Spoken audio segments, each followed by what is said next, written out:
Hey guys, it's Tamara. I'm back with another video. We're going to close out our Friday by talking a little bit about grief and loss, okay? So we're just going to jump right on in to talking about the 5 stages of grief and loss, all right?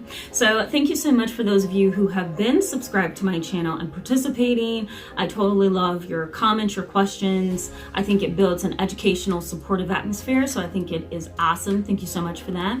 And for those of you who are not subscribed, I encourage you to hit the subscribe button so then that way you can stick around with us as we learn a little bit more about trauma. For the next 4 weeks, we're going to be talking about trauma, and I'm going to post a video up here where I talked about what we're going to be talking about. There's going to be a list at the end of that video, that will give you an outline of what we're going to be talking about and tackling.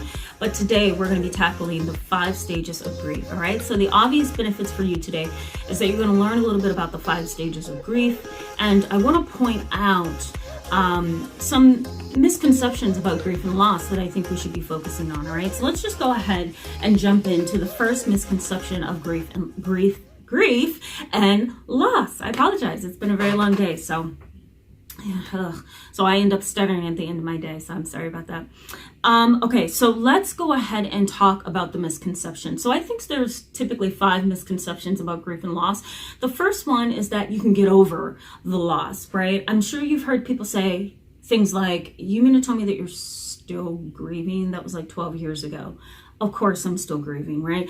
Grief and loss is a cycle. And there may be times where you're stronger, and other times there may be times where you're weaker than other times. But it doesn't mean that you're not growing. It doesn't mean that you're not changing. It doesn't mean that you're not healing. It just means that grief and loss and feelings of grief and loss, right? They come in cycles. 1 year, 2 years, maybe 15 years, you're doing just fine. But now that you're 90 years of age and you're close to dying, and you have cancer and you've lost your friends, your family, maybe now's the time where you're going to revisit a earlier loss, and you're going to struggle with that, right? So it just depends on where you are in life that determines how you're going to manage that grief and loss, right? All right. The second misconception is that if you go to counseling, you'll be brand new. And I think that is a terrible misconception, right? The misconception is, if you go to counseling, you should be making progress. You should be healing. You should be getting better. You should be growing. And while you may do some of that, therapy is not the it-all. So there may be times when a therapist will snatch the Band-Aid off of your wound, not really realizing that it's a wound, or not really realizing that you're strong enough or ready to process things, and it could set you back, right? It can cause regression. It can cause things to get worse. So therapy is not always the it-all, and if you go to therapy, it may work for a little bit, it may not, right?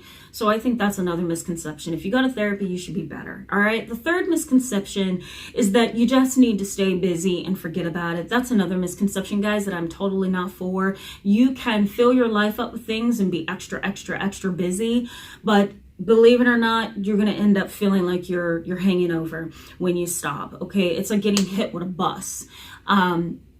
Because you've been holding things inside, you've been holding things down, and then when you finally stop moving, because you've kept yourself so busy for so long, and you stop moving, kaboom, everything, it's like the top just flies off, right?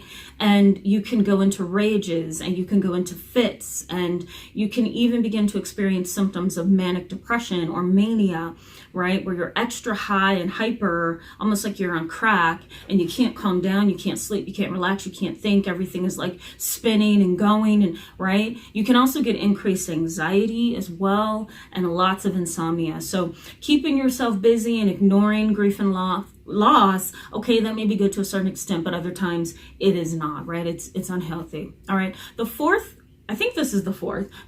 misconception is if you just add things to your life, you'll be happier, right? Add a husband to your life, add a wife to your life, add a couple of kids to your life, add a dog to your life, add some money, add some cars, add several jobs. Everything will be fine. That's a misconception, right? Because you can add all of those things to your life, but if you are internally suffering, and if you are internally feeling empty and void and lost and confused and hurt, and the depths of your soul feels just confused and full of pain and anger and resentment, feeling your life with all those things, great, but it's kind of like drinking alcohol. It helps while it's in your system, but then once it's no longer in your presence or in your system, then you begin to feel the raw pain. So, okay, I can get a new car, I can get money, I can get children, I can get a husband, but if I'm not internally healthy,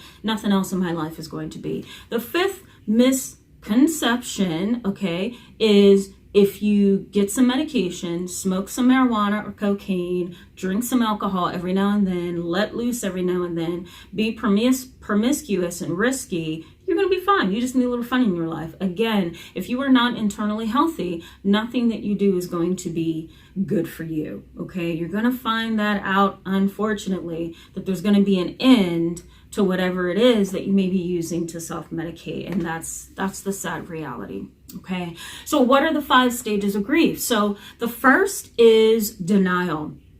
And I think that when we find ourselves grieving something, whether that's the loss of a loved one, the loss of a spouse, the loss of a friend, for kids, a loss of a pet, right?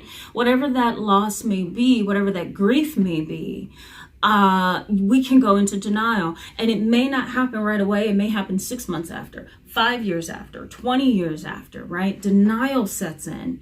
And denial could be anything from being delusional. No, they haven't died. They still live over on 5th Street. I don't care what you say. I know they're not dead. I know the funeral happened, but they're over there on 5th Street. They still live on 5th Street. Everything's normal, right? Denial can actually become delusional.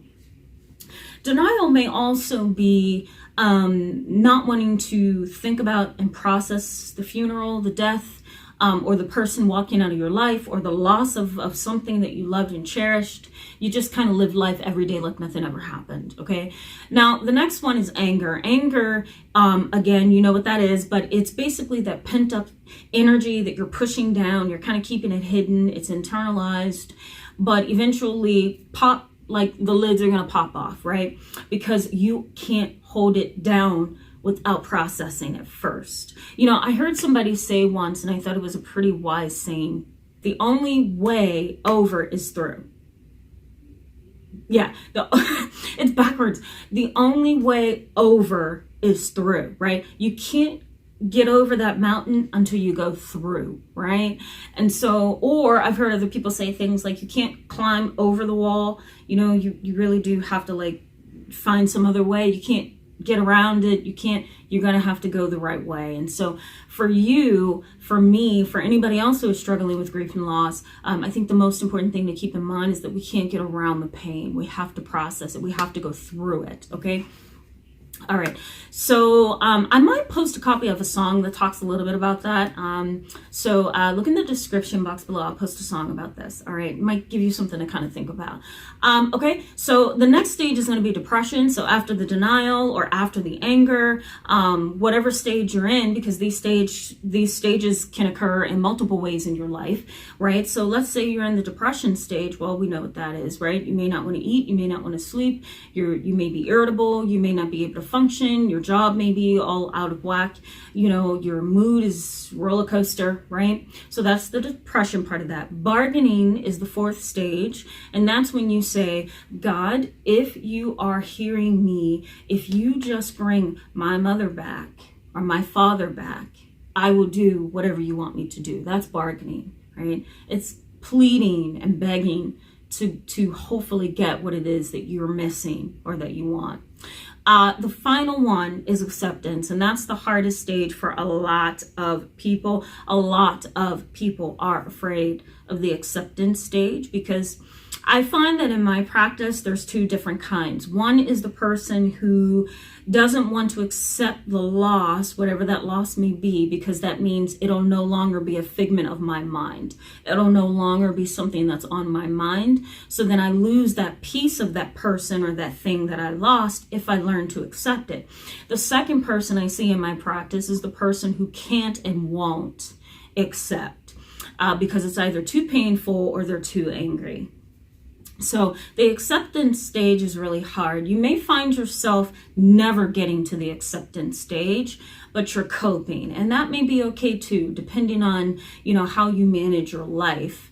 But I want you to keep in mind as you think about these stages and learn about these stages and kind of process them as possibly being a component in your own behavior, in your own life, I want you to think about, how can I get through each stage? I'm going to post a video up here about post-traumatic growth. I talked about that last year. I think it was mid last year.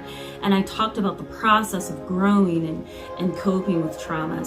And coping with grief and loss. So tell me what you think about that video.